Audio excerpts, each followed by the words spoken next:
You wanted the best. You've got the best podcast, the hottest podcast in the world. The Chris Voss Show, the preeminent podcast with guests so smart you may experience serious brain bleed. Get ready. Strap yourself in. Keep your hands, arms, and legs inside the vehicle at all times, because you're about to go on a monster education roller coaster with your brain. Now, here's your host, Chris Voss.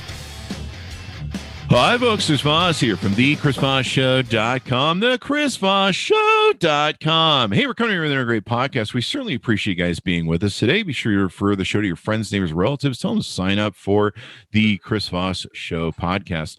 You can also go to all the groups we have on Facebook, LinkedIn, Twitter, Instagram, all those places where all the kids are at these days. You can go check them out and all that good stuff. Just look for the Chris Voss or Chris Voss Show. You can find multiple groups out there. Go to goodreads.com, see what we're reviewing and reading as well. You can check that out. We have a storied author and journalist and television celebrity, I guess you call him, on the show today. Chris Matthews of the old show Hardball, if you remember him from MSNBC. And of course, he has a storied career. We're going to be talking about all of his life, just a magical sort of thing of him witnessing all these brilliant events. His new book that's come out June 1st, and you're going to want to check this baby out. It's June 1st, 2021. This Country, My Life in Politics and History. And it's going to blow your mind. Just all the stuff that's in it and all the stuff he's accomplished. I think there are a few people that can go through their whole life and have so many magical things happen to them. And this episode is brought to you by our sponsor, ifi-audio.com, and their micro iDSD signature. It's a top-of-the-range desktop transportable DAC and headphone app that will supercharge your headphones. It has 2 brown burr DAC chips in it and will decode high-res audio and MQA files. We're using it in the studio right now. I've loved my experience with it so far. It just makes everything sound so much more richer and better and takes things to the next level. IFI Audio is an award-winning audio tech company with one aim in mind: to improve your music enjoyment of quality sound, eradicate noise, distortion, and hiss from your listening experience. Check out their new incredible lineup of DACs and audio enhancement devices at ifi-audio.com. He is the author of the New York Times bestsellers, Bobby Kennedy, A Raging Spirit, Jack Kennedy, Elusive Hero, Tip and the Gipper, When Politics Worked, Kennedy and Nixon, and Hardball. He is the former host of MSNBC's Hardball with Chris Matthews. Welcome to the show, Chris. How are you? Thanks, Chris. It's great to be on. And everything you said is true. It's a good start. Well, I hope so. It's on Amazon, so there you go. But congratulations on the book. Congratulations on all the work you're doing lately. What are your plugs so people can find you on the interwebs and order the book up? Well, I just think Amazon and Barnes & Noble and your local bookstore. It's out there. I've checked it around. People keep sending me pictures of the book on shelves. So, I like to support local bookstores, but if you want to do it fast, Amazon. There you go. There's all sorts of ways. Costco. My wife and I were in Costco the other day, and they have stacks of my books there. But oh, wow. So you can I don't know how many book buyers go to Costco, but they're there. They bought a ton of books from. Yeah, well, hopefully they buy them in bulk, right? Well, I know they bought like over 20,000 books. There you go. I don't know. That's nice. That's good. Yeah. And hopefully they'll keep buying more. I think they will. It's a book. It's an amazing book, and it's an amazing life that you've taken and lived. So what motivated you want to write this book? You've written a lot of great books too, if you want to plug those out about the Kennedys and different things we were talking about before the show, but you've written a lot of great books. What motivated you to write this one and whatever else you want to cover? Well, I got to the end of Bobby, and a lot of people love the Bobby book, and I wanted to write, I guess I began at the age of 70 something. I began to realize that I'd done I was sort of like Forrest Gump. I was in so many events, and they weren't photoshopped. I actually was there. I mean, starting in all those years in Africa, teaching business, but basically, communicating with people and people older than me who treated me like a son. And I'd be riding around on my motorbike, my 120 Suzuki, out in the middle of the African bush, the only guy that looked like me, the only person that looked like me, skinny white guy, if you will, and among people who are rural, farmers, small business people, very small. And, and then hitchhiking by myself from Swaziland. If you look at it on the map, it's Eswatini now, the name of the country, all the way up to Kilimanjaro by myself, just a thumb. I mean, wild things that, going to having a black mamba try to jump in my car window, frightening snake. And that's something not to laugh about at the time, but oh my God, I was glad. It was right at my window level, looking in the window. It's frightening. You're dead in 15 minutes. Hitchhiking over Victoria Falls, seeing that amazing wonder of the world. But mainly it comes down to being comfortable in a far off place with a different language, different culture, different look, different way of living. A lot of subsistence farmers, people that you wonder, how do they get from the beginning of the year to the end of the year on a very small crop of corn or maize? How do they do it with their cattle? I guess a lot of them would sell cattle once in a while, a cow once in a while, make some money and pay for more maize. But then coming back to Washington and knocking on doors, I didn't know anybody, knocked on a couple hundred doors, and I finally got a job as a Capitol Police, a patronage job. And I was that for 3 or 4 months. And then I got the job as legislative assistant to a senator, Frank Moss from Utah, the last liberal senator from out there. And then working my way up through working as a speechwriter for President Carter with him to the very end. I mean, I was on Marine One when he went to vote in Plains, Georgia, knowing he was going to lose by about 10 points. He'd gotten the poll results because we got the poll results about 1 a.m. in Seattle, the last speech. And just seeing the pain on the guy, a good guy, knowing he was going to have to go tell. He said, "Don't tell my wife, I'll tell Roseland." That's all he said to us. "Don't tell my wife, I'll tell her." Because then he had to tell her when he got down there. And I remember looking up at the old train depot in Plains, Georgia, and there they were, the two of them, where they had started the campaign 5 years before, the first campaign. And he was telling her, and I averted my glance. I said, "That's a private moment. This guy has to tell his wife that it's all ending up with a defeat." And then working for 6 years with that incredible legend, Tip O'Neill from Massachusetts, the speaker who went day to day battling Reagan, occasionally cutting deals, but battling him every day. I was his wartime consigliere, basically. And he hired me. He said, "Old dogs can learn new tricks." And we worked, I know, I'm older than him. I'm older than he was then now, but he had 6 years every day, went up against Reagan, this movie star, good-looking political glamour guy, and he's this old local political guy from Massachusetts, and he took him on. He's a street corner pile, and he took on this movie star. And every day he showed the courage to do that. And then when he retired, I went into journalism. Started with the San Francisco Examiner, the old Citizen Kane newspaper, actually. This is the beginning of the Hearst Empire. Yeah. I'm very proud of working for the monarch of the dailies. Is that a great name? The monarch of the dailies. The monarch of the dailies. Great. And but I went back and watched Citizen Kane on an airplane the other day. And it's still, what a great movie. It holds up. My God, is it a great movie. And doing that and then covering everything. The Berlin Wall. I was over there interviewing the East Germans as the wall was coming down and asking what was going on. Why was this happening? And they told me about how they treated as second-rate citizens by their own government and couldn't go to the local hotels. Their currency was a joke. They'd had it. And also one guy asked him, what's freedom mean to you? And he said, talking to you. They just wanted human freedom, political freedom. And to be able to talk about any subject, I imagine.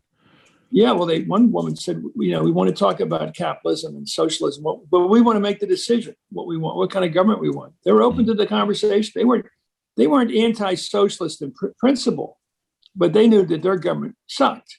Mm-hmm. It was terrible. And the Politburo had all the advantages, but the idea of socialism did appeal to East Germans. The idea of, they said they didn't want to have a sharp elbow society, as they call it. They didn't want people fighting with each other over money. They liked the idea of sharing. I mean, it's a pretty idealistic Christian idea, and they wanted the ideal still, but they also, I think, some of them were headed towards reunification with the West, but they definitely hated that wall and hated the Iron Curtain. I mean, they were prisoners of it. Yeah. By the way, I went to Cuba a couple of years ago, and it's a very similar situation. Really? The way that government is run. The way that government is run the way the East Germans. Maybe, yeah, just a Western version of that. And then to go to South Africa after I served in a small country, Swaziland, it was called then. And we weren't allowed to cross the border into South Africa, which was 3/4 of our border was South Africa. And they thought we were Reds. I mean, the nicest thing they said about us is that we were do-gooding intellectuals. They pronounced that South African accent. Do-gooding intellectuals. I didn't know if any of us were intellectuals. Maybe a few of us, maybe. But they're pretty regular people in that Peace Corps group. And then they go back in '94 and see what. And I'd been back a couple of times. Been back with an African American delegation from Congress when they went over to argue with F.W. Botha about his form of government, right across the table from, arguing about the very notion of apartheid.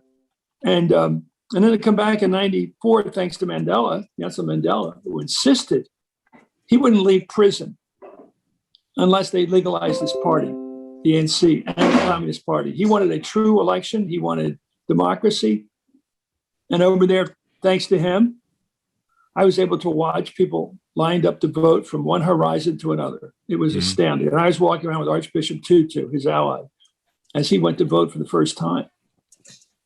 And, these experiences, not everybody gets them, and I wanted to share them. You asked me why I write the book. I mean, I try to answer, when I've been to speeches that are effective, but they tend to be your books. And Jack Kennedy once, what was the guy really like? Or, what was the situation like? What was it like to be there? And I try to write that. But this is the first book I wrote that wasn't about somebody else, but it was about my experiences. Mm-hmm. And I figured it's about time I wrote it. And we'll see. It's definitely about time. And then you have to write the next one for the next 75 years.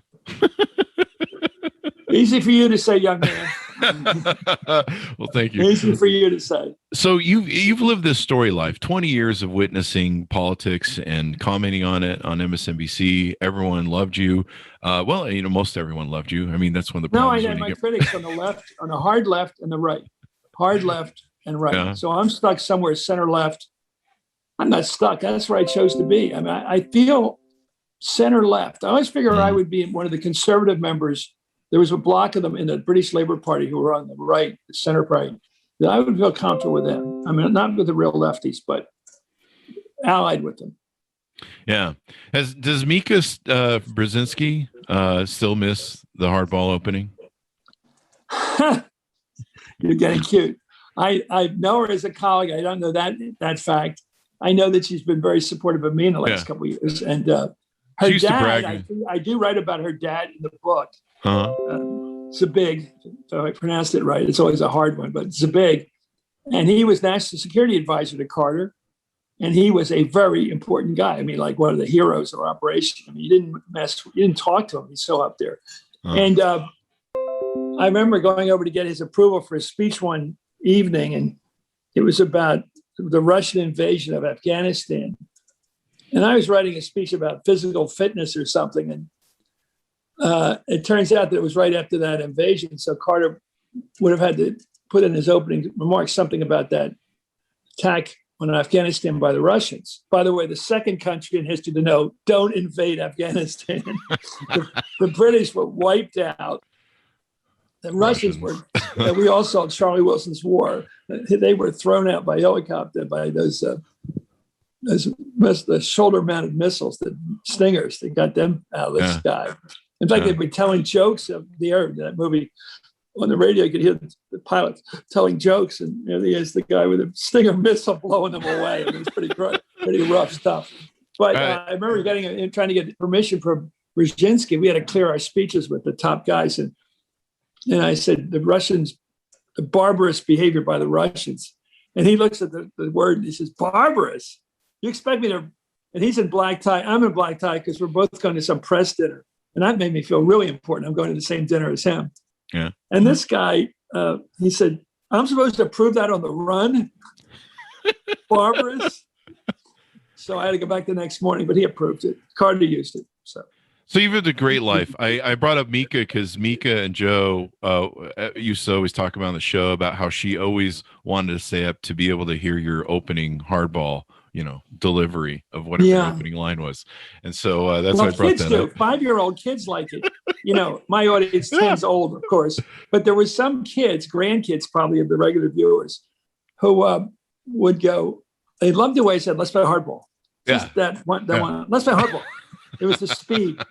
But most of my viewers were my age, and they're very affectionate to me when they bump into me. All the years that you in an airport someplace, a woman would come up to me and say, maybe a woman in her 60s, maybe younger, say, my husband watched it till the end. I mean, it was very personal. People, you don't know, you'll get to learn this. Yeah. People aren't just listening to you. They're your company. Mm-hmm. You're their company. Yeah. And I watched Johnny Carson for years. You guys, Johnny Carson was a gift of good company for us, because if you came home on school vacation and you didn't have any social life, you get a Coke, some peanut butter and crackers, cheese and crackers, and there's Johnny Carson waiting for you to give you the party of your life. Oh yeah. I grew up like you did on Carson, and my grandma used to watch him religiously. I think it was before or after the Lawrence Welk show. Oh yeah, my grandma would make us watch that too. And number one, number two. Yeah, and I could just see him doing it. The bubbles are in the back and shit.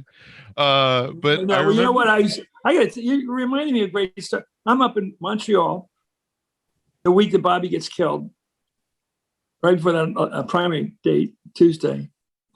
And I'm a friend of mine, we're wandering around trying to find a TV, because in those days you had to find a TV to watch, so in a bar usually. And we're trying to find some bartender who would turn on the debate between Gene McCarthy and Bobby. And of course, the nationalist, a Canadian guy goes crazy. You come in here and you want us to watch your shows? You know what he was watching? Lawrence Welk.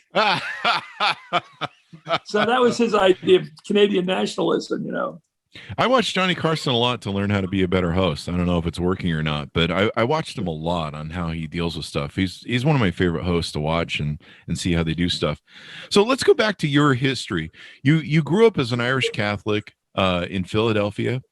Kid, you grew up like I did under the desks of the USSR. You're worried about the USSR nuclear bombs, figuring those old. But I did it before they even had missiles. We thought they had something. We thought the nuns thought, I guess it was airplanes. They thought these bombers would come over and drop what we used to call atom bombs on us. And they said 15 minutes, there'll be a flash of light, we think, and then the end of the world. Yeah. And that was the old USSR. I mean, I still every now and then will refer to Russia as the USSR. I think of it as like a giant thing. I do too. I said Soviets. Yeah, the Soviets. It's like. By the way, could we be onto something? Could we be onto something? Could be onto something that Putin is no different than the old KGB officer he was. That his national, and how much of the Cold War was really about Russian nationalism? How much was ideology, and how much was Russia just want to protect itself and or rule the world? I mean, what were they doing? Why were they so supportive of Castro, so supportive of Ben Bella in Algeria? Why were they arming the Mozambicans and the Angolans? Why are they so keen on that? Was this idealism, or is it expansion of their power, of their empire? What do you see in that? Because the empire of America almost seems to be fading, if you will. I mean, China is definitely rising, or under the last regime, I think is the correct word. We saw a lot of America really consolidating and shrinking from power and its influence in the world, and there's a lot of interesting things going on and dynamics going. What do you see as the future of America and the empire of America, I guess? Well, I don't think we've ever been, since Teddy Roosevelt, territorial about it, but we like the idea. Some people do it it's like we're number one, just that whole, I never really thought that was that important, but number one, what? It depends. I do love American exceptionalism in the sense I wrote about it in the book, which is we're the only country you can come to and become an American. It's not like the French or the Japanese, especially Japanese. We really can't become a Japanese, from everything I've read. But that's why it's very difficult for those war babies. What are you going to do with a war baby who's, it's two races, a mixed race, not well accepted kind of thing at all. It's always a challenge there. But I think the Chinese did something that was remarkably dangerous for us. They figured out they could deny political freedom, but allow state capitalism, that they could really produce like we do. I don't think they're ever going to be good at producing novelty or innovation. I think you have to have I just believe you have to have a free society to be innovative. And every dictator in the world, the bad guys of the world, come here when they're facing death. They all come here for our health care. We don't have a great distribution system, but we have an amazing ability to produce the best medicine, the best surgery. And they all come here, every one of them, the Shah, everybody. So we are good at state of the art. It doesn't surprise me that we invented most of what we live in the world. I think the COVID-19 success there, I think we're able to produce it faster than anybody thought. And that was a combination of mixed capitalism, part government, in the case of Moderna and the others, and part free enterprise or capitalism. I still think that's the magical formula, mix it up. But the Chinese figured out that they don't have to have freedom to have economic success in terms of production. They can produce. When I was growing up, you had to buy your trousers or your shirts from something that was made in the Carolinas, because the textile industry moved from New England down to the South because of labor costs. And now it goes to China for labor costs. No big surprise. But you can go into a Gap and you can buy a sweatshirt or a pair of Levi's, a pair of khakis, or you can buy any kind of shirt that's already cut for you, 17.5, 34. It's there. You take it home with you, put it on, you wear it that night. In the old days, you had to take your trousers, you had to turn them over to somebody, a tailor, to put the right hem in, or the right cuff in, or not cuff. It was men don't like that. Men like to go to the store, get it, put it on. They do not like fussing around with some tailor and talking about it. And you want to get in and out. So that created all cotton. By the way, all cotton. Everything comes from China and Vietnam and a place like that. It's cotton. Of course, we love cotton. The more the cotton, the better it feels. Actually, it's true. Mm-hmm. But I'm inspired. I bought a shirt in Washington when I was first adult.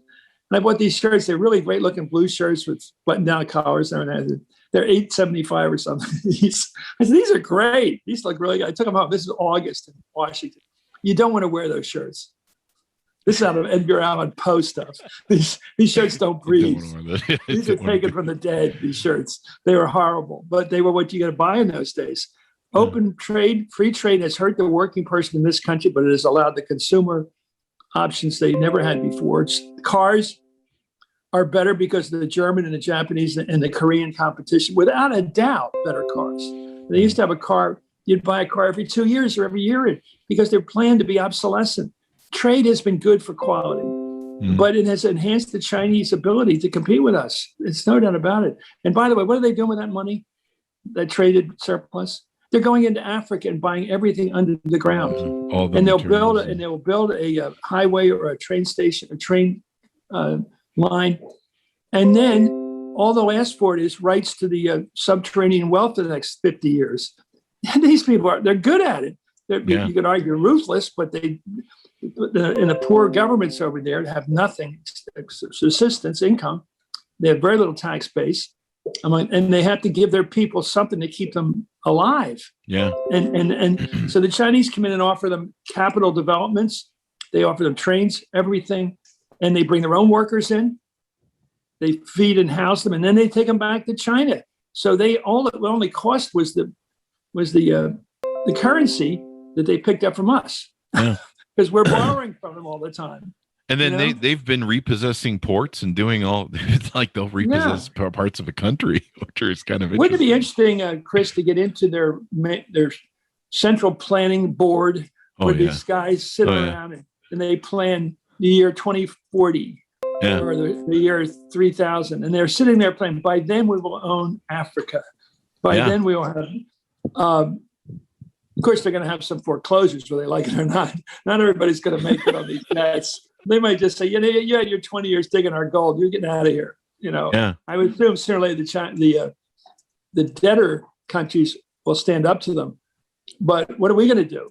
Yeah. We're still borrowing trillions. And then, to my understanding, they have the largest naval military now. They had the Exocet missiles equivalent, where they can knock out any one of our ships, warships. What good's a battleship? What's good a cruiser? What good's any ship if one hit? Yeah, eliminates it. What happens if they make a move on Taiwan? We don't know. Will it be a subtle move like an embargo, some sort of somewhere just put their big arms around Taiwan, says you're back home, and what do we do? Probably not much. Yeah, especially with them owning the South China Sea. Well, they start building these islands. Yeah. It's They were crazy. building military bases where there was nothing, there was no dirt there, and they're building. I've been teaching. I'm a distinguished professor now at Fulbright University, Vietnam. I've been doing that this year and last year, and teaching American politics and American media, and bringing a lot of my colleagues in to help me. And I think they've got their eye on what's going on in Hong Kong, what's been going on. I think they've got their eye on what's going on in potentially in Taiwan. I think all those Asian countries have to think about what you raised the issue a few minutes ago, which is China. It's not just us. Yeah. China, the joke is China only had 2 bad centuries. Haven't you heard that one before? I haven't heard that before. That's good. Century, they were colonized, they were exploited. Yeah. But beaten up by the Japanese. But the long-term look at China is it's an amazingly productive culture. Yeah. It's going to be interesting how it all plays out. I mean, especially with the population growth slow here, slow in China. They just expanded that. The three babies. Yeah. Yeah. So I want to get back to they also have their population growth of poverty, which we don't see. Yeah. We see the bourgeoisie, but we don't see the backcountry of the immense people living in an earlier age. Yeah. And the Uyghur concentration camps, basically. I mean, it's an extraordinary thing that we're having to, we just sit back and watch. And that's what we did with Russia. Yeah. They called it the nationalities issue. Remember nationalities? Everybody wanted to be treated better than they were. And the countries, the empire of the Soviet Empire came apart. It started with Jewish immigration and refuseniks. And the word got out, hey, if they can leave, why can't we leave? Yeah. Seriously. They want to, how come they get out? We can't get out. Get me out.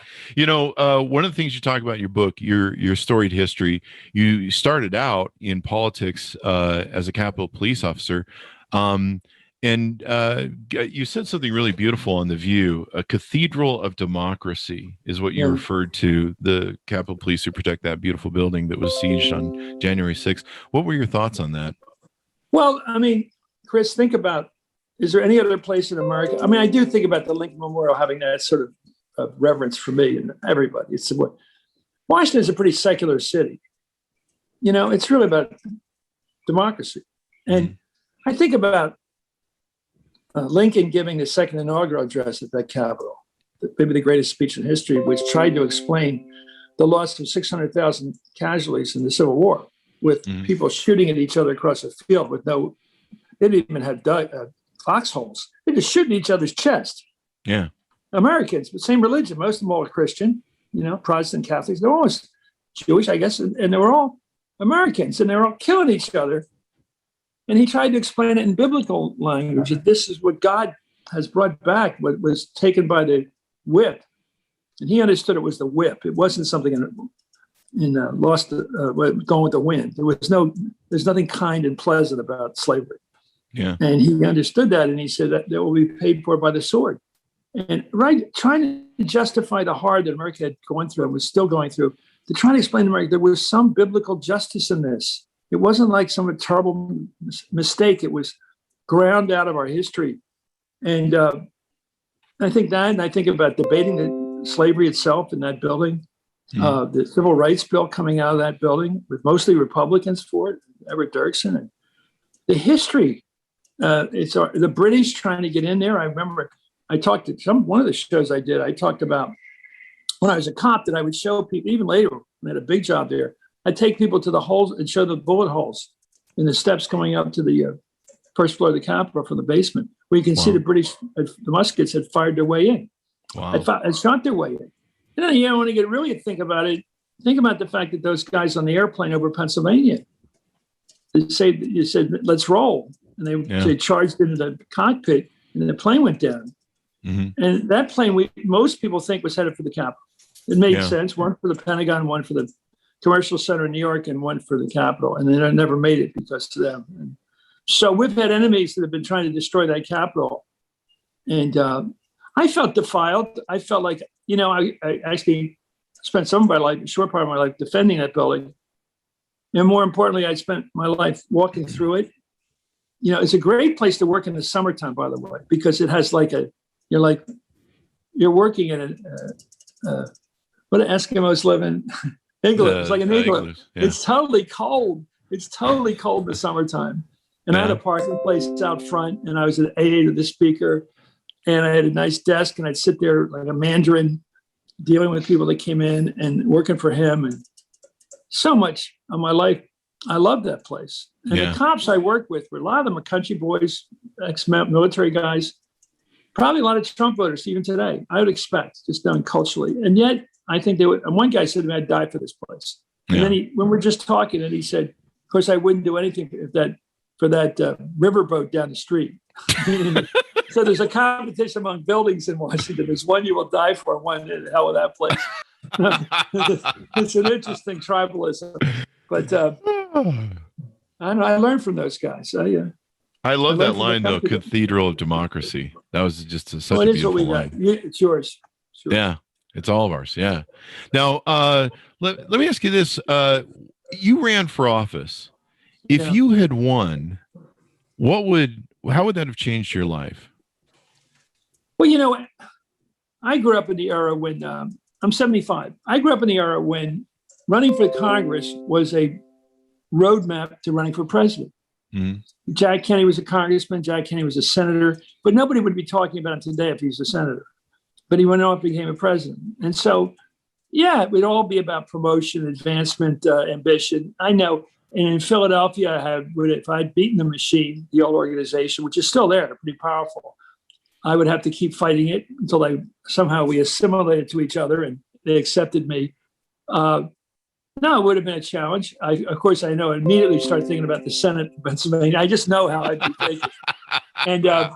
And I thought about it again, big time, to go for the Senate when I got well known back in 2010, because I just come off of the Obama campaign, which I loved. I'm open about it. I wasn't just thrilled up my leg. I was thrilled everywhere. I just thought that was the greatest campaign. And I would go around following him in places like Philly, where the whole crowds were cheering him. And when they saw me, they cheered me. I mean, it's called, especially African Americans. And I go, oh my God, I have a following out here. And I thought, this is doable. And I'm like Obama. I believe in what he believed in. I'm a moderate Democrat. And I thought, this would be a great career, but I hadn't been home since before college. And it took a big job. I also couldn't make the leap because you'd have to quit one job, be out of work for X many months, and then go for the Senate job. It's kind of hard to do that. Because I would find that I have a 5-minute or 20-minute conversation with someone. Next thing I know, it's on social media. Everybody just can't wait. I mean, you're going to ask them, what do you think I should run? Okay, hey, Chris Matthews is going to run, And so I was top of the Philadelphia Inquirer. Matthews thinking of running, very positive piece, and then Matthews decides not to top of the fold again. But I tried to. I don't know. Maybe I think, hey, look, if you played it one way, I could have won the Senate. I would have been one of the candidates for president. Who knows? Mm-hmm. I think about that once in a while, but not too often. I was glad. I think I'm better at following politics. That was going to be my next question for you. Do you think that the path you ended up on with having, the career with MSNBC and being on for 20 years, you were a pioneer in that too as well. Do you think you accomplished more or did more with that show and that path than you would have maybe if you would have, ran for the House and then Senate? Yeah, I guess so. I mean, that's a better this way is a good way to grow up. Just always say the decision you made is the right decision. But I was chicken. I think if I remember Bobby Kennedy, as I wrote the book, he once said his problem with his campaign, which was very erratic in 1968 before he was shot, was I don't have a Bobby Kennedy. Jack had Bobby. Uh-huh. I mean, having a brother like Bobby is one of the greatest things you could ever imagine. To have a brother who's so devoted to you that he would do anything for you, and he was brilliant and ruthless and unbelievable as a brother. He is the guy you want. He was Michael. In The Godfather, in the sense he was like, God, don't get in this guy's way. This guy is going to win, and he's going to be not too concerned about the feelings of those on the way. He's just going to get it done.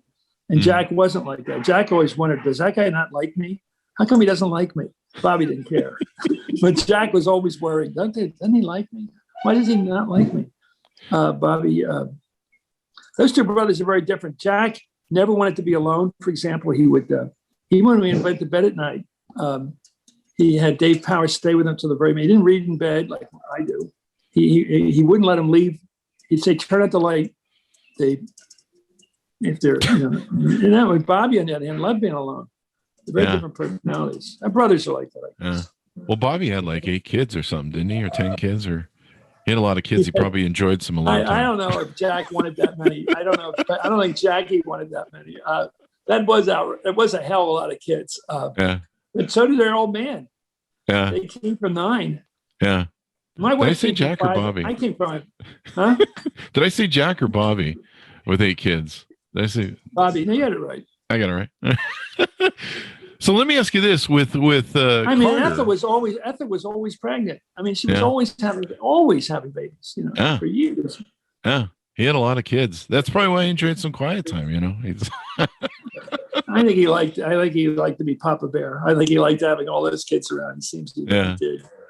So you worked for Carter for a long time. Is Carter really an unsung president for us? I mean, he seems like such a great humanitarian. I mean, you see him. He takes these falls. He gets these bruises on his face. He's out still doing the Habitat for Homes. This seems like this is probably should be one of our most treasured presidents. In what a really good human being he is. Well, I think he had great values. And let's see, he was concerned at the time about energy and conservation. And his answer was conservation, not dig more wells, but conservation, which is not a popular American notion. Put the sweater on, live a little colder, be a good person about it. Don't try to rape the continent or rape the planet. He didn't say more drilling. And he did push for human rights, but there's always going to be exceptions like the Shah of Iran because we had all that oil we needed over there. Yeah. Or we thought we did. And with gas lines, people were thinking only about gas lines, but he really did push human rights like in Russia. He was serious. Mm-hmm. He thought to do that. I think non-proliferation of nuclear weapons is a huge issue. Yeah. Not that they had to fall in the hands of wacky people and killers. Mm-hmm. We've still been lucky. Just think about it. Since Hiroshima and Nagasaki, no nuclear weapons have been used in war. It's just, Thatcher was right about that. Thatcher said it saved us from Third World War. Mm-hmm. Nuclear weapons because they're so horrendous. But Carter was good on those 3. Where he was probably shouldn't have been president in these times is that he was a pacifist. I really do think he was, and I don't have any judgment about that except for being president and a pacifist. It's a hard. What are you going to do with this military establishment? What do you do with it all? Mm-hmm. You have it. And the world knows you have it, and you have situations develop, like the hostage taking. I'm not sure there was a military solution unless you go to war. Mm. I think another president might have gone to war. They would have said, you took our 50 hostages, that's an act of war, let's go at it. Mm. And hundreds of thousands of people would have been killed. Right? I think Reagan might have. I'm not going to knock Reagan anymore, but a certain kind of president, W might have done it, W especially. Dick Cheney would have definitely done it. I was going to say, do you mean President Dick Cheney? Yeah, I think Dick Cheney would have been the one. Don't touch my stuff or I'll kill you, like the Stripes. Remember Stripes? Don't touch my stuff, I'll kill you. Yeah. But Carter said, no, all I care about is getting the hostages back. And I don't think he ever fully appreciated the mortification most Americans. I had a guy throw a part of a beer at me one time at a bar during that. People were so angry. He's a friend of mine too. They're so angry at the humiliation of having our guys trooped around, every night on Nightline, American held hostage. It was called every night, humiliated, watching blindfolded Americans, the flag being burnt. I mean, it's just, they were fighting words, and people hated it. Mm-hmm. And Carter kept talking about getting the hostages back, and I think he missed the moment, but I'm not sure there was. Whatever it was, he couldn't handle the hostage crisis, and they knew it, and they played him. But the one thing Reagan did was fire the air traffic controllers when they went on a wildcat strike and broke their contract with the government. And that apparently, according to Tip O'Neill, he had found out his buddy Dwayne Andrews of Archer Daniels Midland was over in Russia. And the Russians were impressed by that. They said, this guy's not Carter, this guy's tough. And they usually try to size up their enemies on their toughness. And they usually figure out, Russians love knowing one American. in this case was Wayne Andrews. They like it, they're American. Mhm. He tells them what's going on over here. But I think you got to send the word. I was an RA in college. I loved it. My favorite job, maybe. I'm an RA. I had a hall, me and another guy had a room at my had a hallway to keep away from drinking beer and all that. This is at Holy Cross up in Worcester. And my strategy was from the beginning, keep aloof, don't fraternize, laugh at them once in a while, but really don't do anything that shows that we're equals. So they know that I would get them if they broke the rules. So I never had to screw anybody. I wanted to know right up front, I'll turn you in, you'll be out of this school. You're drinking beer in this corridor, which is pretty strict. But I knew that if I scared them enough, one of the kids said to me at the end of the year, yeah, you never got us in trouble, but you scared us all the time. And I figured it was better to scare them than to hurt them. So, I mean, that was my minimal example of power. There you go. When I really had some power. What made you want to get into politics? What drove you to this field? I think it's brain soup. You're just born with it. I was interested. Yeah. And it was long before Kennedy and all that stuff. I mean, I was fascinated by it. The human drama of it, the competition, the exposure. I mean, I remember sitting in our rec room. Everybody had a rec room in the 50s. Just a basement, really, with a TV set in it. That's our rec room. That's a rec room. And we're watching the results of the 58 midterm elections with my dad. And we're watching Averell Harriman, the governor of New York, the Democrat, old money, rich guy, losing. And he gave his commencement address, or not commencement, his concession speech. And my dad, who was a middle-class Republican, moderate Republican, I guess, was really sad for him, even though this is a rich Democrat. And I think that drama of winners and losers, of personal stakes, Nixon versus Kennedy, God, there was nothing like that growing up. It was so personal. It was like heavyweight boxing, where there's one person against another person, very exposed. And boxing, by the way, was huge growing up. The Gillette fights every Friday night. The Schmidt beer fights on Wednesday night in Philly. Boxing was considered okay, but now it's kind of just horrific. But when you watch these ads for boxing. But I think it's the one-on-one competition, the thrill of victory, the agony of defeat, wide world of sports. I think it was that. Also the fear of the Soviets, as we talked about a while ago. The stakes were so high in politics. It wasn't about local politics. That never interested me. It was the national question. Where do we stand in the world? How do we protect this country? What kind of a country should it be? Should it be a country of a lot of social programs, or should it be a country of laissez-faire, of less government, more individual liberty? And that issue of individual versus social authority was a big part of my growing up. Obviously, that debate was a big part. In fact, I would follow that all the way through the Berlin Wall coming down and ask the same questions that I was asking in a library in Worcester, Mass. When I worked this summer in Worcester, I want to know the difference. What's the natural order, socialism or free enterprise? And I sort of came up to the conclusion there could be socialism if everybody felt they were being treated fairly, if everybody felt they're getting their piece of the action. And it wouldn't be if they were getting screwed. And I think that's still true. Mm-hmm. I think maybe in some countries like Sweden, people obviously haven't overthrown those governments. So they like the big tax, the big tax burden, but all the social responsibility for health and everything, education. If you could sum up the whole of your life, because you've been witness to so many grand events, I think there's about 8 different adventure moments you list in the book. You think it's a movie, Chris? I think it's a movie. Who's going to play you? Kevin Bacon, maybe. Kevin Bacon's going to play you? I think that's good. I mean, you didn't want Tom Cruise or... that's pretty too glamorous. Denzel Washington might be good too. He's a great actor. Well, I like those characters, that they don't mention the ethnicity. They never mention it. He's a great actor. But he's great.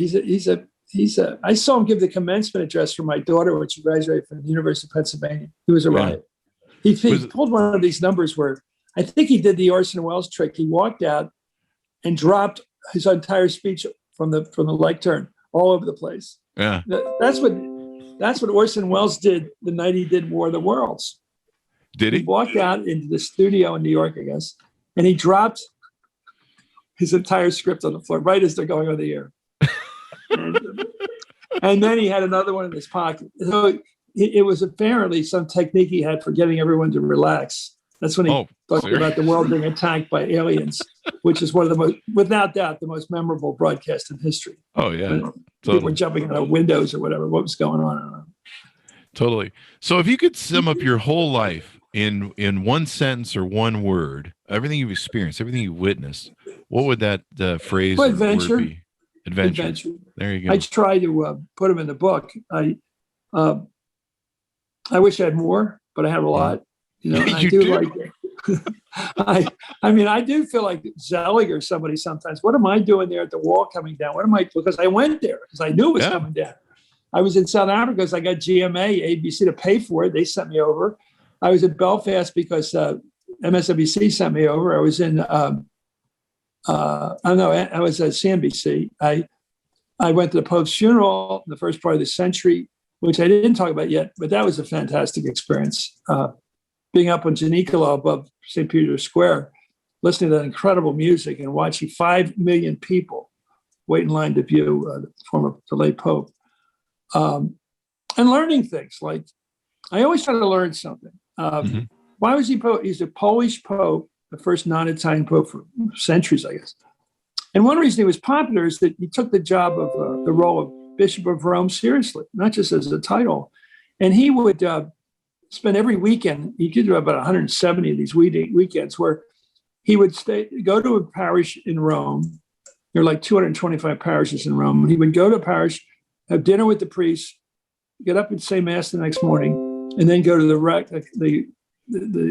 town, what do they call it? The church hall, and meet with the kids, like for the CCD classes, and they all felt like he had been a pastoral figure in their lives. He'd done it, and I kept thinking that. And then I saw the poor people coming in from Poland. My God, poverty, poor people coming in to pay tribute to him. The Romans always look great. They dress well. They know what they're doing. They're stylish as hell.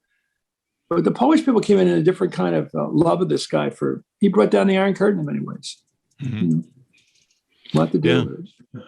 That's pretty awesome. So what's next for Chris Matthews? Are you working on maybe? Well, I'd like to. The next couple minutes will be spent encouraging people to buy This Country, My Life in Politics.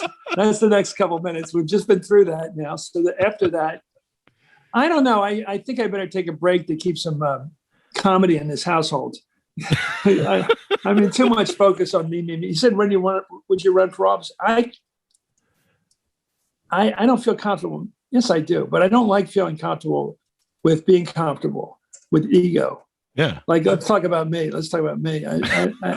I'd rather root for somebody, and people know that. I just like rooting for people that I look up to, whether it's Winston Churchill or it's Barack Obama. They probably didn't like each other, by the way.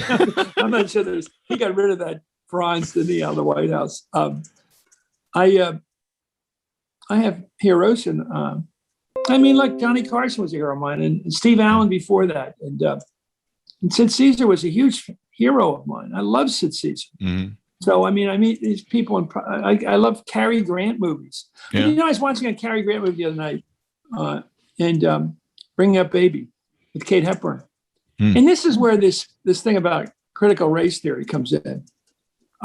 Why does he, in the middle of the movie, apropos of nothing? This is it's not Hitchcock. Later, where Hitchcock was, apropos of nothing, say to somebody, "That's white of you." Wow. Why did a scriptwriter put that in? Just to take another punch at African Americans, just bring them down a little, knock them before they stand up again. And why in all the Hitchcock movies are there no blacks on Fifth Avenue when they had the big street scenes? They must have gotten them off the street. And the only African Americans who show up are these guys. They're almost comical figures as Pullman car conductors on the train, and they're sort of not treated as grown-ups. The way they do it, it's diminishing. Why do we have to constantly find ways, in show business, when people should just be having fun, to say, "Here's a chance to take a shot at them"? I think it was fear, or it was triumphalism, or what the hell it was, but it is not imaginary. It was going on. I mean, the Mummers were in Philadelphia. The Mummers were in. I didn't know this when I was a kid. They were in blackface. Mm-hmm. up until the early 50s. And what was the point of that? Yeah. Just I learned a lot about John Wayne. I grew up idolizing John Wayne as a way to be a man. And, I had to learn a lot from James Baldwin. Eddie Glaude Jr. was on the show. We talked about it.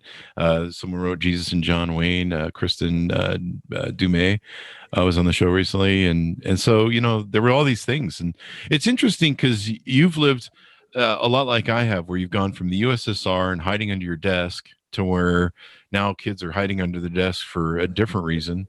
And the USSR is still the same, but not. And, the world is shaped so many different ways. I mean, you look at the arc of it and how far we've come, and we've had to progress and change how we think about things. And it's quite a journey, isn't it?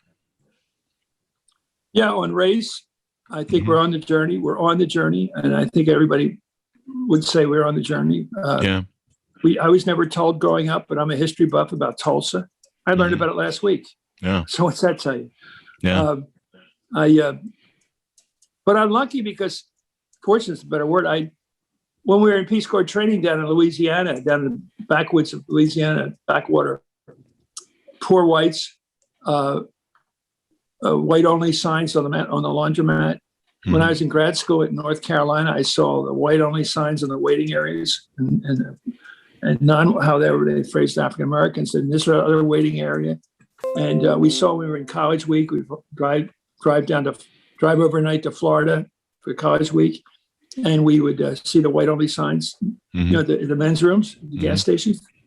So we did see it. I remember going to the slave quarters as a kid at Mount Vernon. But our attitude towards it was, isn't this curious? Isn't this odd? Isn't this quaint? It was like the quaintness of it more than the horror of it. It's like, it's quaint that they have these signs, and we felt a little superior because we were Northerners. We wouldn't do that. But did we have any black people in our neighborhood? No. I had one African American guy in my class with me in high school. And that was one. None in grade school. Not in my grad school class in North Carolina. This is 4 years after civil rights, the bill. So I think doing nothing has been a problem for us. I think it has doing too. nothing is I don't think it's being, Simon Legree is one thing, but everybody likes to have Simon Legree and go with the wind, because then you can say there's just one bad white guy. Yeah. He takes the heat. Seeing that Confederate flag inside the Capitol was the seminal moment for me that's just burned into my memory. Seeing that flag in what you described as the Cathedral of Democracy was just horrific and extraordinary to me, on top of everything else that happened that day. But just that flag getting into the Capitol was just floored me. It still floors me to this day. But seeing that we have not resolved that issue after 450 years of all this crap of white exceptionalism and nationalism, we still have so far to go. Well, I was at the Lee Mansion a couple years ago, Custis Lee Mansion in Arlington, and I went over there to see the Kennedy grave. We wanted to go see Teddy's new grave and Bobby's in Jackson. So we went up to see the Lee Mansion. I'm standing under the portico. There's big columns, antebellum columns in front of that good-looking old building. And there's a guy there standing there. I don't know where he's from, south somewhere. And he was another guy. And he says, "Keep up the fight." Now, afterwards, my wife Kathleen said to me, "Those guys didn't come up here to see the Kennedy graves." They came up here to see Robert E. Lee's. Oh, wow. Oh, and when they say keep up the fight, this is this thing. This is the thing with the, oh, wow. Postbellum thing that Trump has ignited. It was there before him. He's not a creative thinker. All the stuff Trump does are uncreative.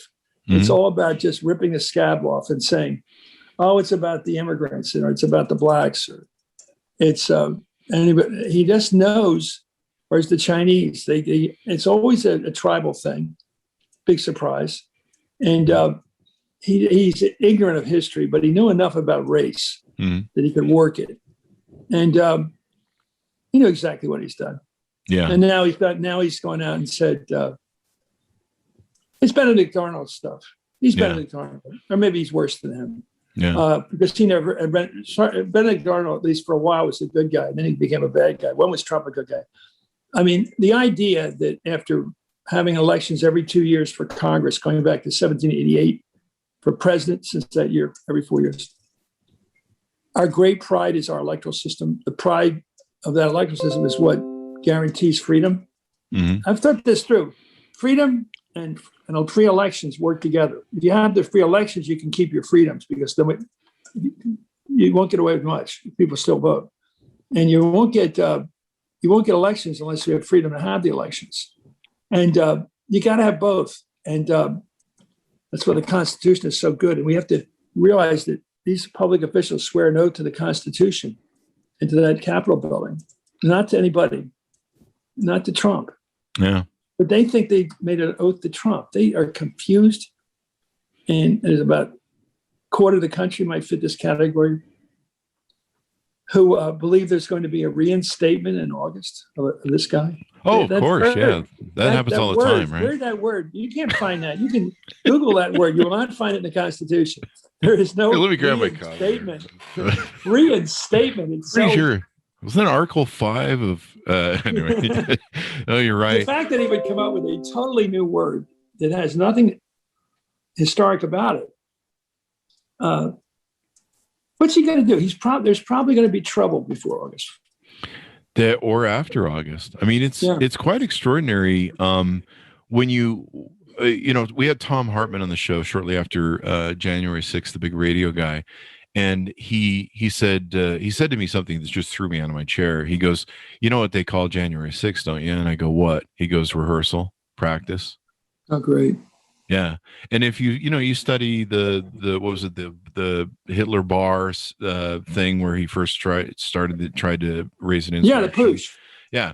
And, so basically you look at this, you look at everything that's going on, the attack on election rights. Are you worried about where we're headed for 2022 and said that, Chris, 2024? The progression. Mm-hmm. He comes out of the election. 2 days later, he says he won. Then we find that 2/3 of the Republican Party agrees with him. He won. Mm-hmm. Then you find that January 6th, where people went in there, committed civic violence, killed people to get in that building. Then we find a general who says we should have a military coup. Mm-hmm. This all is a line of progression, because once it's said that the election was fraudulent, once you accept the first time in history an election is a fraud, that he's not legitimate. I'm going to write something about this. Whatever you say about Nixon, and I see him as a mixed bag, complicated, maybe mostly bad, but a mixed bag. The week after he lost the election to Kennedy, and he had reason to doubt what happened in Chicago, and he had reason to doubt what happened in Texas, because Lyndon Johnson was known as landslide Lyndon. That's what Jack called him. There was no Republican Party in Texas at that time worthwhile. Nobody doing checking on what happened that day. So he could have said there was problems. Kennedy was worried he was going to say that. But when Kennedy called him up and said, "Let's get together," Kennedy said, "Yeah, let's get together." They sat and drank Cokes at the Key Biscayne Hotel in front of all the press. Nixon verified the election, made it clear he did not want to mess up our side during the Cold War. Mm-hmm. There's patriotism there. Whatever else you say about the guy, he did the right thing. In fact, when he died, Teddy Kennedy paid tribute to the fact that how Nixon accepted Kennedy's victory. Yeah. And he had much more reason to complain than Trump ever did. Trump has nothing.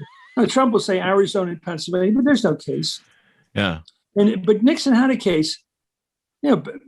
Dick Daley, the mayor of Chicago, was burning all those ballots. There's no way to recount them. They're burned in a couple of hours. I mean, with the help of a few good friends. I always wondered about that line. Was that mob? I think Ben Bradley overheard it, thought this means mob. And but Nixon didn't complain. He did the one thing everybody should do. Is what I talked about concession speeches. The great religion of our country is that you play square. That in the end, when the other guy or woman wins, you say they win. They're the next leader. I'm walking, and that's it. But the founding fathers didn't allow for the fact there'd be somebody like Trump coming along who wouldn't even admit the obvious. Mm-hmm. It's always been. I mean, Adlai Stevenson gave a great speech when he lost. Al Gore gave the best speech of his campaign when he lost. Hillary Clinton had to get up the next morning after being shocked in Pennsylvania, Wisconsin, Michigan, and walk over to the a cheaper hotel. By the way, she had to go to a cheap hotel because they didn't have the money at that point. The Pennsylvania Hotel, it's not exactly exclusive, right across the street from Penn Station. And she had to give a big speech to all her followers. I've lost. He's president. John McCain had to do it. John Kerry, Mitt Romney, they all had to be capable of, and maybe they cried backstage. I mean, it's an emotional shock, as I said at the beginning of our conversation, to lose, to be rejected face to face by people who know you pretty well. We know you, we don't like you. Mm-hmm. And you have to be able to take that. And I don't think you should ever run for office unless you can just size yourself up and say, can I do that when the time comes? Can I face this country and say, okay, I'll live with that. I think it's probably even worse, isn't it, if you won the majority vote, but you lost on the electoral college? For example, 4 million votes. Yeah. But maybe that would be a salve, though. And Al Gore won about almost 500,000. Yeah. A little more than 500,000. Yeah, I think that's strange, but that may hurt you more thinking about it months later. Yeah. If I'd only gone to Wisconsin that second trip, if I'd only gone to Pennsylvania, why didn't I go to Erie, Wilkesboro? What happened to Wilkesboro? Why didn't we go there? Yeah. But I love the SNL joke. Frank Boss, my first boss, lost his reelection in 76. I'd gone out there to help him. And when he lost, he stood up there a little bit teary-eyed with his wife. And he looked down at the crowd of us and he said, I'm sorry I let you down. He was sympathetic to the people who had worked for him for a couple of months. That's a gentleman, a good person. Yeah. And Trump doesn't even have the imagination to know that there are people that worked very hard for him and lost. He should have said, I'm sorry I let you down, instead of lying to them. Yeah. He lied. He knows he lost. You've seen this through your history, and we talked about Dick Cheney earlier in the presidency of Dick Cheney. Yeah, I'm afraid you're right. By the way, that's why the second term of W wasn't really accompanied by Cheney's influence. Mm-hmm. I think W finally learned a lesson. A little late, 200,000 dead Iraqis and 4,000 dead Americans, but he finally got the message he'd been taken. Yeah, but it was interesting to see almost what looks like a changeover to Republican Party from the Cheney party to the new Trump party when they put Liz Cheney on the street, from her things. What did you think about that? Quick about that. There's the same problem with docility there. Mm-hmm. Docility. I thought the horrible thing about the Iraq War was we were led into it by not a great leader, a great orator, a great mind, and sort of humdrum W. He talked us into a war. I said, how did he do that? And then I go back and look at the polls, and the polls said, yep, there's hardly any casualties. Well, we're for the war. That's how narrow it was. Mm. And yet Biden, Hillary Clinton, John Kerry, they all did. They all went into that.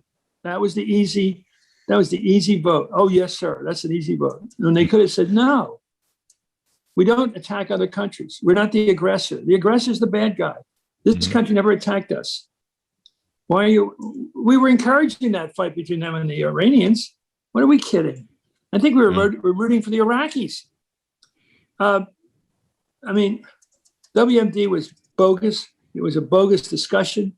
I don't care it's not whether they had them or not. It was the fact we're going to war because of some other country's arsenal. I don't think we've ever done that before. Yeah. And now we've been in it for 20 plus years or whatever it is now. Oh yeah. By the way, the simple lesson in Vietnam, which nobody learned, we're coming home. Yeah.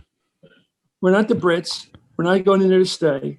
When you're in the Peace Corps in Africa, you're very different than the British who are still there. The British are putting on one-act play contests, and Gilbert and Sullivan, they're there for the haul. They got their clubs. They're settling in. The American guys just went, when's the movies coming this weekend? When are we getting a movie? And when are we going home? And that's when every time I see a war movie, anytime, Americans like it in America.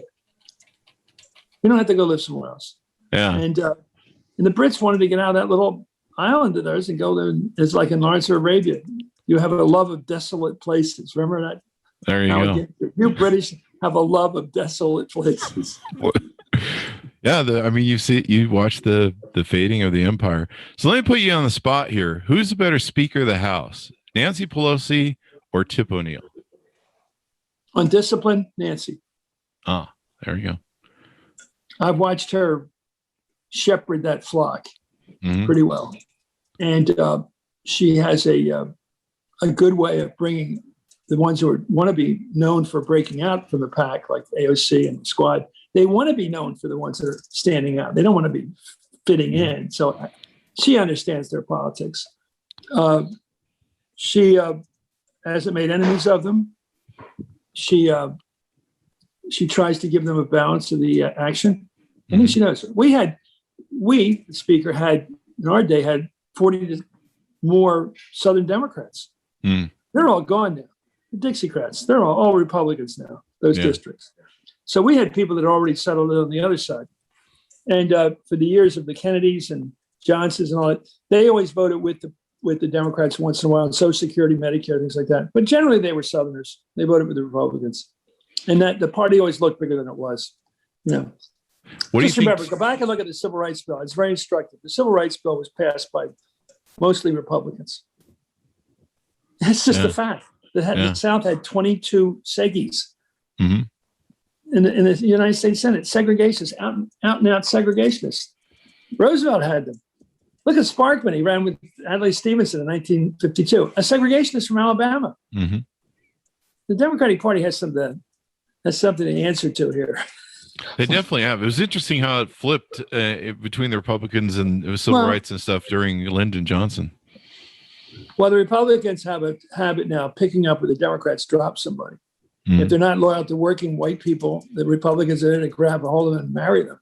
And if they're not happy with if the Democrats don't like Southern segregationists, the Republicans are all too glad to come on aboard. We'll take you. It's not, I think if they feel that they don't like some of the gender equality, they're going to go over to the Republican side. It's like the Republicans pick up the fallout. Yeah. Well, Nixon did that with the Southern strategy, and he realized that the unions weren't going to go for him, so they went after the big corporate money and the. Well, he went after the unions too. Just remember, he started affirmative action to get to the Philadelphia Plan. You know about the Philadelphia Plan? No. Well, it's about basically forcing the Italians and the Irish to break open the construction trades to black people. Oh, really? Wow. Yeah, because everybody's getting a job from their uncle. So you don't get in the guild. You don't work anymore. So Nixon says, here's where I can be a civil rights leader and screw the Democratic unions at the same time. And he gave us the drug war, which we still have. What would Tip O'Neill thought of Nancy Pelosi tearing up the State of the Union speech? You're cruel. He wouldn't have done it. But, he wouldn't have done it. But he... if he had seen it, what would he have thought? He's like, okay, this is his relationship. Maybe you'll get this. I think you might, judging by your personality. I'm figuring you around here. So he gets a call from Reagan, and he gets a message. He's out on a golf course somewhere on a weekend somewhere, and he sends the message back to Reagan. Tell him I'll call him when I'm finished my round. Don't you love that phrase? When I'm finished my rounds. The other one I liked was Tip's in the office during the week. He's in his office watching some Big Ten football game. I don't know, Michigan, Wisconsin. And Reagan calls, and Tip would yell, "Did you see that play? Did you see that play?" And Reagan says, "What are you talking about? It's the Michigan game. Can't you see what's going on here?" And Reagan says, "What channel is it on?" So Reagan tries to keep up with him on the sports stuff. It's just fun. That's where he would talk to Reagan. It was like that. It was not, he would never publicly do that. Is that, you write in the book about how there used to be, this thing where people could get along, work together. They could make things happen together, even though they're on opposite ends of the earth. I didn't rose that up. I think they do it when they had to, like saving Social Security, dealing with the hell going on in Northern Ireland, ending the Cold War, dealing with nuclear arms reduction. It wasn't like, let's have fun. It was more like, oh God, we got to deal with this thing. We got to do it.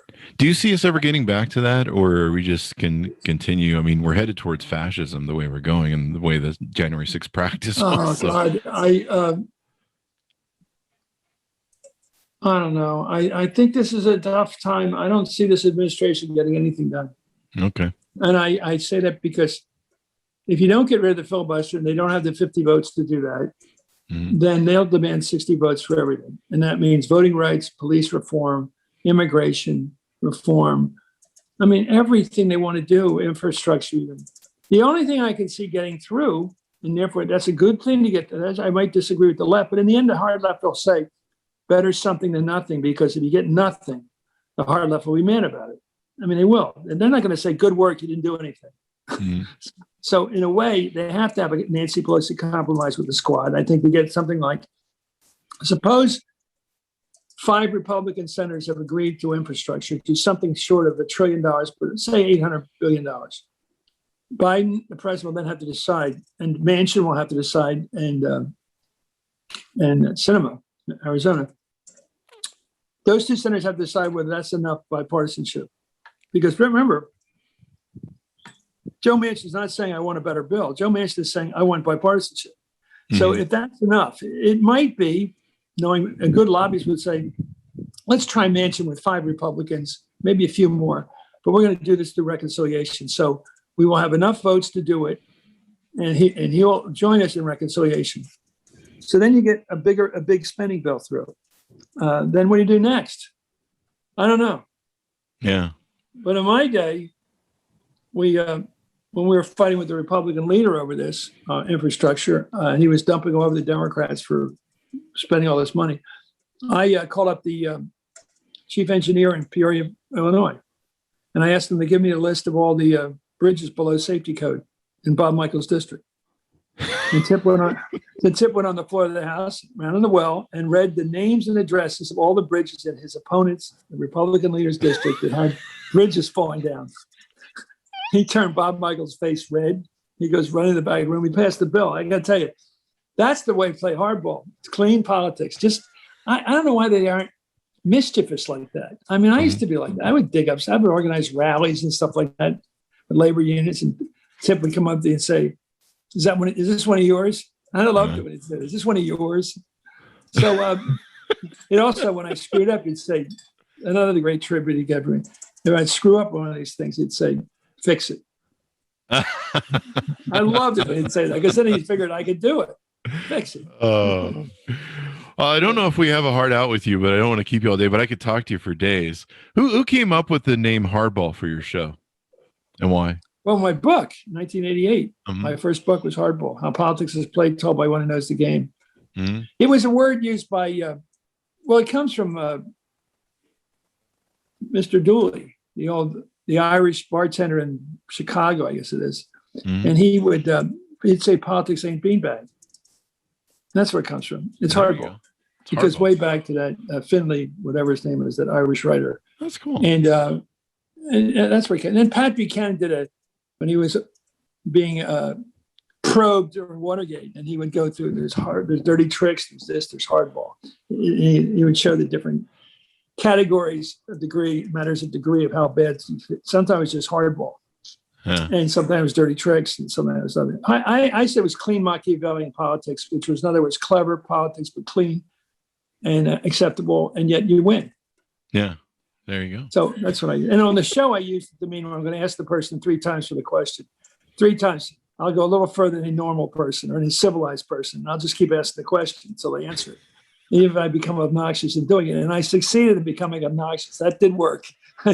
People do not like their own people. They hate it when I went after a liberal, for example. And I'd say, come on. Let's play this. Let's get this out here. Hardball. But, I was like you. I was looking at it. I'm here for the people watching or listening. I'm here for them. I'm not here for the guest. I'm here for the person who wants to answer the question, and I get to ask it. So I'm very lucky. And we're lucky to have you. But I did have a life besides hardball and television. That's what there I want you to go. do. There you go. Anything more you want to plug on the book before we go out? No, it's $26 now. I just checked. No, are you refreshing the page to see I've it? always been on the bestseller list. I want to get on with this one. And I think it's a heck of a book. Yeah. It's the best I could write for 70 years of life. And I wrote for 2 years on this baby. 2 years of just writing it and getting it right and shaping it down so it's the least amount of time to learn the most. Well, there you go. There you go. Well, we'll just have to look forward to the next book in the next 70 years. So we'll do that. You know the great line, Frank Mankiewicz line. Somebody said, so a guy dies at 84, and somebody says, that's not a bad run. And the Frank Mankiewicz, who's Kennedy's guy, said, not if you're 83. There you go. There you go. Well, Chris, it's been wonderful to have you on the show, and you're welcome back anytime. We'd love to have you. I'll be back. I think so many people miss you on the. I want to speak for a lot of people. A lot of us miss you on MSNBC. We miss the show. So thank you so much for being part of our lives and everything, and thank you for being on our show. You got a great name, by the way. Are you Christopher? Well, Christian Voss, I think, is the birth name. God, that sounds very. But I like Chris Nordic. Voss better. Very Nordic. It's ironic because I'm an atheist. You could be a ski instructor with that name. Well, I think it's our German that we have in us. So there you go. I'll be there saying, sir. There you go. Well, Chris, thank you. You know, we left in the 1800s, so we skipped the whole Hitler. I took vier Jahre in Gymnasium. Yeah. I took a lot of German. Well, it's been a storied life that you've lived, Chris. Thank you very much for being on the show. We certainly appreciate you spending time with us. Thank you very much, and for all your storied career and all the stuff you've done to uplift us and keep us. Just the opening of Hardball was just always fun to tune into. Let's play Hardball. Let's play Hardball. Yeah, there you go. Nika Brzezinski loves it. Thank you. She always talk about like Joe would always be like, she always has to watch the opening line. She tunes in every time. So check it out, guys. This Country, My Life in Politics and History by Chris Matthews. You can check out all of his extraordinary library of books that he's written as well. This one just came out on June 1st, 2021. Check out the other ones. Order it up because it sounds like he's refreshing to see. It shows #1 bestseller in R&B soul artist biographies on my screen. So who knows how that came about? Who knows how that? I don't know. I'll take it. R&B and soul artist biographies. You're up there with I don't know, somebody in R&B. Maybe you'll be up there with Beyonce. James Brown. James Brown. Anyway, thank you very much, Chris, for being on our show. We certainly appreciate it. Continued success, my friend. Thanks so much for tuning in. Go to youtube.com/Chris Voss. Hit the bell notification. Go to goodreads.com/Chris Voss. All of our groups on Facebook, LinkedIn, Twitter, and all that good stuff. Thanks so much for tuning in. Be safe, and we'll see you guys next time.